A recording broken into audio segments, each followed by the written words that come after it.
Morning ಎಲ್ರಿಗೂ ಮೊದಲಿಗೆ ಎದ್ದು ಚಿಯಾಸಿಸ್ ವಿತ್ ಲೆಮನ್ ವಾಟರ್ನ ಕುಡಿದು ಅದಾದಮೇಲೆ ವಾಟರ್ ಮೆಲನ್ ಸ್ವಲ್ಪ ಟೊಮೆಟೊ ಬಾತ್ನ ಟಿಫನ್ ಆಗಿ ತಿಂದೆ. ಅದಾದಮೇಲೆ ಗ್ರೀನ್ ಟೀನ ಕುಡಿದೆ. ಇವತ್ತು ಎಲೆಕ್ಷನ್ಸ್ ರಿಸಲ್ಟ್ ಬರೋದಿತ್ತಲ್ಲ, ಸೊ ಅಪ್ಪ ಅಮ್ಮ ಇಬ್ಬರು ಟಿ ವಿ ನೋಡ್ಕೊಂಡು ಕೂತಿದ್ರು. ಅಮ್ಮಗೆ ಇವತ್ತು ಅಡುಗೆ ಡಿಪಾರ್ಟ್ಮೆಂಟಿಂದ ರೆಸ್ಟ್ನ ಕೊಟ್ಬಿಟ್ಟು ನಾನಿವತ್ತು ಅಡುಗೆ ಡಿಪಾರ್ಟ್ಮೆಂಟಲ್ಲಿ ಎಲ್ಲ ಕೆಲಸ ಮಾಡ್ತೀನಿ ಅಂತ ಹೇಳಿದೆ. ಮೊದಲಿಗೆ ಇವತ್ತು ಮೆಣಸಿನ್ಕಾಯಿ ಬಜ್ಜಿ ಹಾಕೋಣ, ಆಮೇಲೆ ಮಶ್ರೂಮ್ ಕಬಾಬ್ನ ಮಾಡಿ ಹೋಟೆಲ್ ಸೈಡ್ ಸಾಂಬಾರನ್ನ ಮಾಡೋಣ ಅಂತ ಅಂದ್ಕೊಂಡೆ. ಸೊ ಅದಕ್ಕೋಸ್ಕರ ಮೊದಲಿಗೆಲ್ಲ ತಯಾರು ಮಾಡ್ಕೋತಾ ಇದ್ದೀನಿ.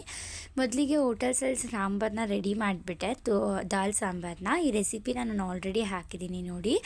ಅದಾದಮೇಲೆ ಬಂದು ಮೆಣಸಿನ್ಕಾಯಿ ಬಜ್ಜಿಗೆ ಎಲ್ಲ ಕಟ್ ಮಾಡಿಕೊಂಡು ಉಪ್ಪು ಸರ್ಕೊಂಡೆ. ಉಪ್ಪನ್ನ ಸರ್ಕೊಳ್ಳೋದ್ರಿಂದ ತುಂಬ ಚೆನ್ನಾಗಿ ಬೇಗ ಬೇಯುತ್ತೆ ಮತ್ತು ಟೇಸ್ಟು ಕೂಡ ತುಂಬ ಚೆನ್ನಾಗಿರುತ್ತೆ. ಅದಾದಮೇಲೆ ಮೆಣಸಿನ್ಕಾಯಿ ಬಜ್ಜಿ ನೋಡಿ ರೆಡಿ ಮಾಡಿಕೊಂಡೆ.